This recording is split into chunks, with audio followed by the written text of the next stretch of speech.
Welcome to the Chelsea Fans Channel. It's time for our preview for the Sunderland game, and it's part 2. This is where we pick our team, and there could be a few shocks in store. Sophia's really has rung the changes, so I suppose we should make a start. And the obvious place to start is a goalkeeper. I don't think this one is going to surprise anyone. We've gone for Thibaut Courtois. Yep.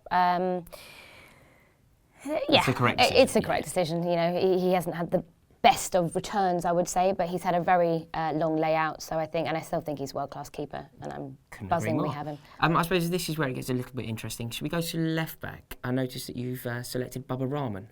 Yeah, I am really sorry because I know you're a massive fan of Ivanovic, and we had this little debate before, and I said the deal. We actually shook hands on the last video and said if he plays well, he stays.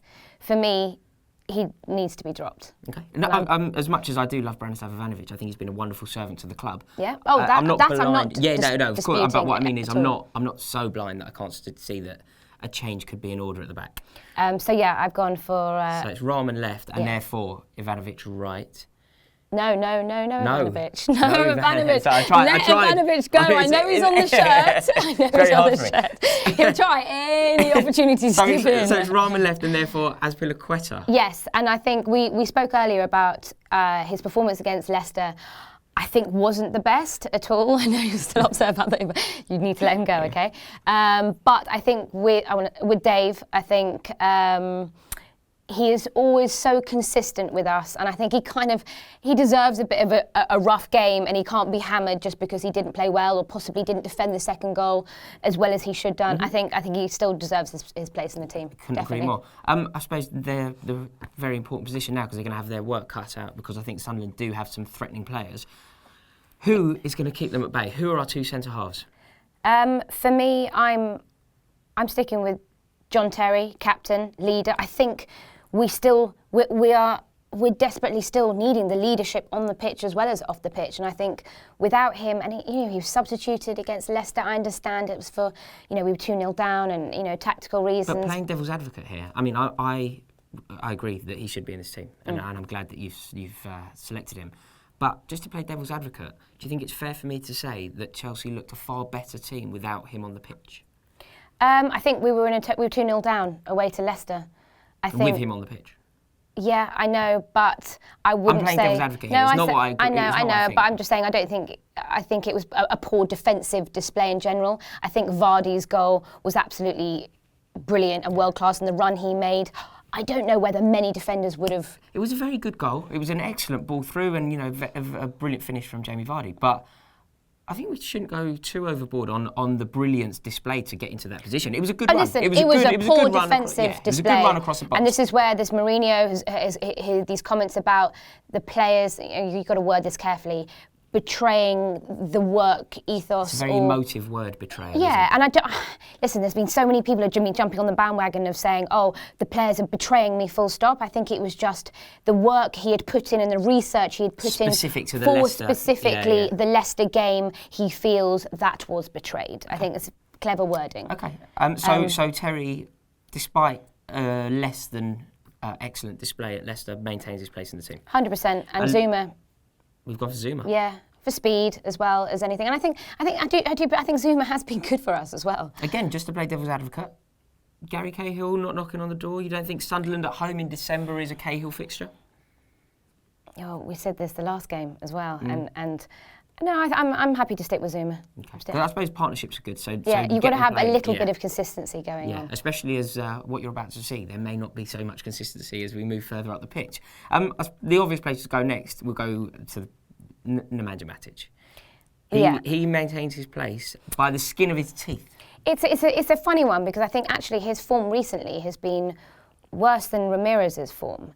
But I think if we're talking about who we're going to partner him alongside, I think we are going to go with Matic because we are keen to put Loftus-Cheek in. Yes. I think he deserves it. We've agreed that Loftus-Cheek is necessary to play this fixture. And this fixture is very much, it's backs against the wall, it's a must-win game, we're at home, and what is required is somebody who understands the makeup and the DNA of Chelsea Football Club. Nobody at the club, aside from John Terry, has the minerals of Chelsea Football Club existing in their soul the way that Ruben Loftus-Cheek does. Yeah. He needs to play. He needs to play because otherwise he's going to go on loan and that would be a disaster. So let's get him playing. He is definitely the right man to play here. And as a result, Nemanja Matic is partnered with him because of the experience of Matic and the calming presence, whereas Ramirez is slightly more hyper, which is also a good thing, but not. Yeah, and he's a little bit youth. more box to box. I think Matic just is a bit more sort of a slightly more defensive. I like this midfielder. partnership. Actually, could you do us a favour? Do you like this partnership? In the pivot, we've gone for Ruben Loftus-Cheek and Nemanja Matic. I think that could be an excellent partnership. So yeah, let us know what you think. Comment below. Right, let's move slightly further forward. Does Eden Hazard make your team, assuming he's fit? I have a suspicion he will be. Yeah, for me, 100% he makes the team, assuming he's fit. I think obviously there was a bit of a strange one with the injury and the nature of how he came off and the nature of how Mourinho responded to him coming off. As a Chelsea fan and as a huge Hazard fan, I hope and pray it was a genuine injury, and I do believe it was. I don't believe he's faked it, and on such all these games are such huge sort of magnitude of importance for us. I don't believe he would fake an injury to not play. Yeah, I completely agree. I think that Hazard. He hasn't trained today. He hasn't trained today really? Either. Yeah. Well, you could highlight Hazard's flaws. You know, some people he hasn't had the best of seasons, but I think something that you couldn't accuse him of. He's certainly not a player. But also, he's the most fouled player in the Premiership. And it never affects his game. And he never comes off because of it. Give the guy a little break. He's had a knock to his hip. Whether we don't know how important, how bad it was, but it was bad enough that he was in pain and he had to come off. Yeah. Let's just completely agree. He's always been very brave and never shown anything. You know, he doesn't have battered, that. He gets battered after game. And up he gets and gets. I'm amazed he hasn't been injured more. As you will notice, so Hazard has made our team, but you'll notice from the graphic he's made the team on the right wing. This is interesting, which obviously means something's got to give here.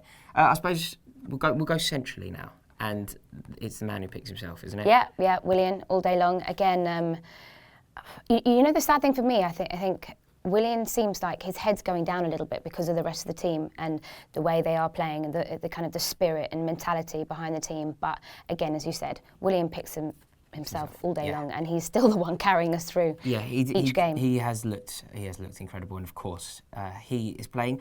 And interestingly, he's going to be playing centrally in our lineup, which I think he certainly is good enough to do. I think he's certainly creative enough. So listen, Willian, how he's playing right now, he could play in goal for all we care. He's doing so well. Okay, so now this is where it gets very interesting. Who is our left winger?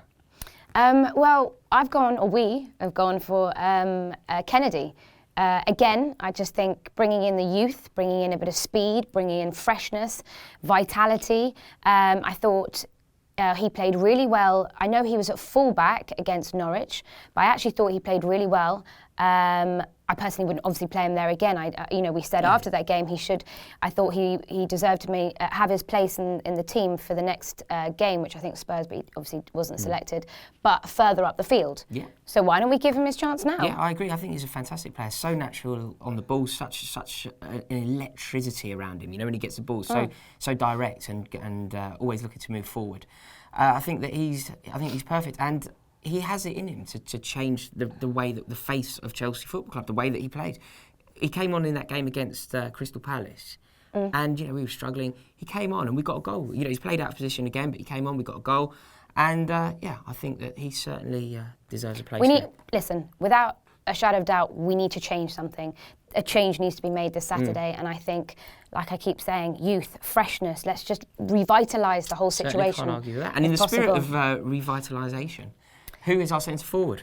I've gone for Remy. I think every time Remy seems to come on, which isn't very often for me, and I wish he would be used a lot more, he does something in the game. He scores, and he's actually got quite an interesting stat against Sunderland. I think the last 4 appearances he's made against Sunderland, he's scored 3 times. So he's a little lucky omen maybe for Sunderland. And he's scored obviously against Leicester. Yeah. So that concludes took his our chance, team. whereas Costa had chances and didn't take Costa them. was put through, wasn't he? I think Fabregas played a delicious ball through to him, and that was right in front of us. I was in the away corner, right in front of us. Fabregas knocks it through exquisitely. Costa runs onto it, and generally in that situation, as you know from going to football, there is an anticipation in the away end. It didn't come. Nobody around us for 1 second thought that Costa was going to score that chance. And I don't know if we keep putting it down to confidence or form or whatever it is. But, you know, give Remy a chance. Couldn't agree more. That concludes our team. So please do us a favour, comment below. Do you like the nature of this team? Do you think this team will win the game? Or do you think we've got it completely wrong? Comment, let us know. And also, sorry, just one thing. How much do we love Rory's jumper today? I think a big shout out for where's the what was it? The 17th here. Little got present there. Thank you. Hopefully, we'll get a present of 3 points on Saturday. I would take that all day long, guys. Thank you so much for watching. And remember, we are still the champions, and these are not. Go on, you Blues. Welcome to the Chelsea Fans Channel. We are entering the festive period. This is our last game before Christmas, so if you want to get your hands on one of those fantastic T-shirts for somebody for a Christmas present, make sure you check out the website A Time Before Sky. We're playing Sunderland. This isn't an ideal fixture in my opinion. I think this could be really tough. Sophia, how are you feeling about it?